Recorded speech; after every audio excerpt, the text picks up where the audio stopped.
Mi nombre es Lucas Di Pascual Antonio, soy docente de esta cátedra. Bienvenidos al aula virtual. Quería en este caso hacer un breve raconto de los ejes centrales de esta unidad 7 titulada Hechos y Actos Jurídicos. Para comenzar, diremos que allí, en el material bibliográfico en el cual ustedes cuentan, se encontrarán con una especie de esquema de todos los acontecimientos que pueden influir o que tienen trascendencia en el mundo jurídico, que tienen trascendencia jurídica.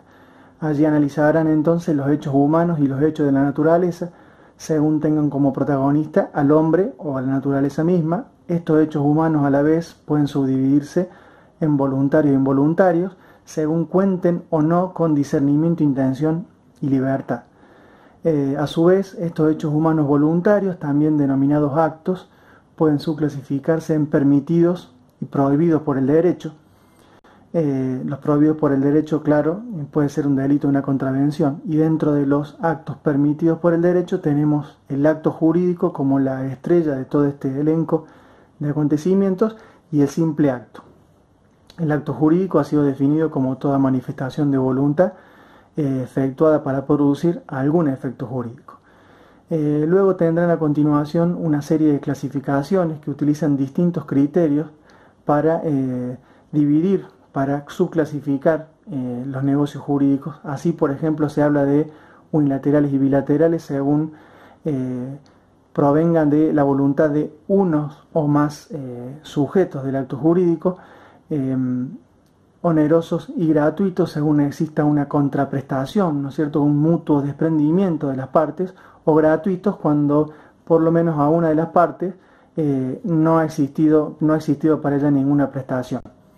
También inter vivos mortis causa, cuando el negocio está destinado a producir efectos en vida de las partes o a partir de la muerte de una de las partes, solemnes y no solemnes, o formales y no formales, según se requiera la existencia de algún requisito previsto por la ley para la celebración válida o no del negocio. También negocios del derecho civil y del derecho de gentes. Dentro de los primeros tenemos la esponsio, la estipulatio, por ejemplo, propio del derecho equiditario, y la compra-venta dentro de los propios del jus gentium, del derecho de gentes.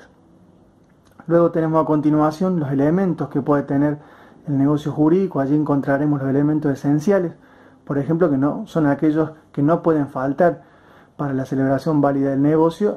Allí está la voluntad, el objeto y la causa. Los elementos naturales, que son elementos innatos, surgen con el negocio mismo, pero que las partes pueden dejar sin efecto por o de común acuerdo. Y los elementos accidentales, que son aquellos elementos que, si bien no nacen con el negocio, las partes, por el mutuo acuerdo, también pueden incorporarlos a los fines de dotar al negocio de algún otro efecto, sentido o alcance. Yendo a los primeros, la voluntad. Bueno, la voluntad debe exteriorizarse, debe manifestarse. Existe una manifestación expresa que puede ser escrita, oral o a través de algún signo inequívoco para darla a conocer al otro sujeto, al co-contratante. Pero también puede ser tácita esta manifestación. Por ejemplo, cuando se infiere del propio comportamiento o de la voluntad del sujeto. Está también el valor del silencio aquí, ¿no es cierto? El que calla nada dice, ni afirma ni niega, salvo que exista una obligación legal de manifestarse. En ese caso, sí, el silencio se tiene como la afirmativa. También tenemos el objeto, que es el contenido del negocio jurídico, o sea, la regulación que han hecho las partes de sus intereses en ese negocio. La causa, que es la causa fin, la finalidad práctica, perseguida por las partes al momento de contratar. En todos aquellos casos en donde la voluntad interna del sujeto no coincida con lo manifestado, lo exteriorizado, se hablará de vicios de la voluntad. Son todas aquellas discordancias entre la voluntad interna y la manifestación del propio sujeto. Tenemos vicios conscientes, cuando el sujeto sabe que está declarando algo distinto de lo querido. Allí está la manifestación en broma, la reserva mental y la simulación, en sus dos variantes, absoluta y relativa. También encontrarán los vicios inconscientes, aquellos en los cuales existe esta discordancia entre la voluntad interna del sujeto y lo manifestado, lo exteriorizado, pero se debe a una causa ajena a la voluntad del sujeto, como el dolo, la violencia y el error. Los elementos naturales no los vamos a desarrollar en este momento, sino que se irán analizando cuando se desarrolle o se expliciten, ¿no es cierto?, las distintas figuras jurídicas, los distintos negocios. Sí analizaremos mínimamente los elementos accidentales, la condición, el plazo y el cargo.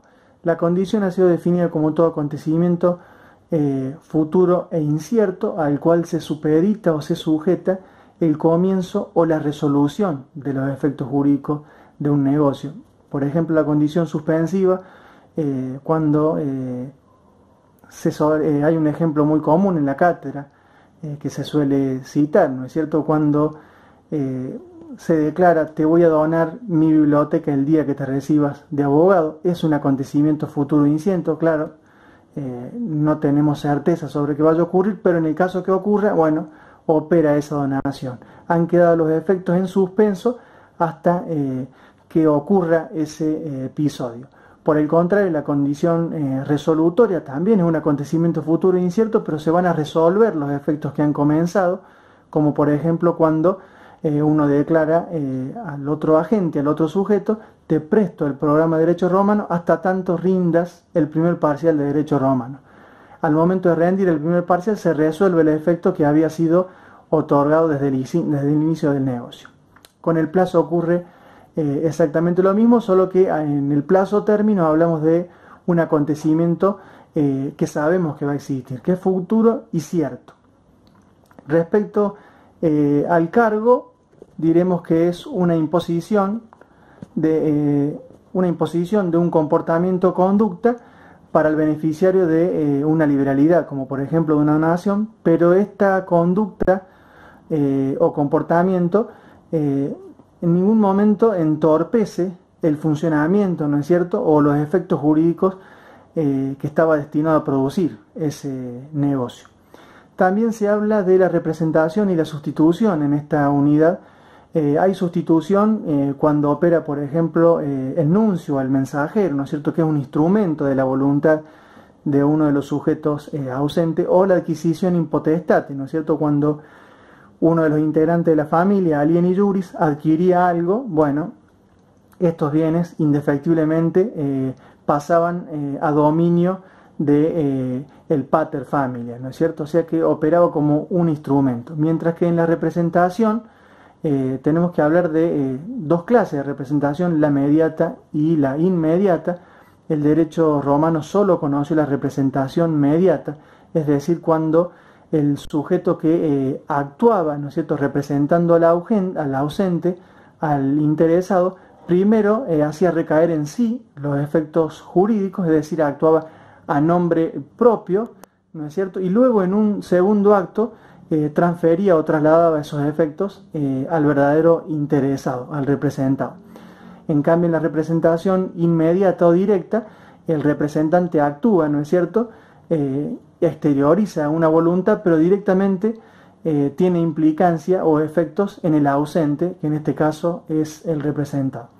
Espero haber sido claro y de utilidad. Los invito a que recurran al material y al resto de los soportes o archivos que tiene esta aula. Gracias de ella, muy buen día.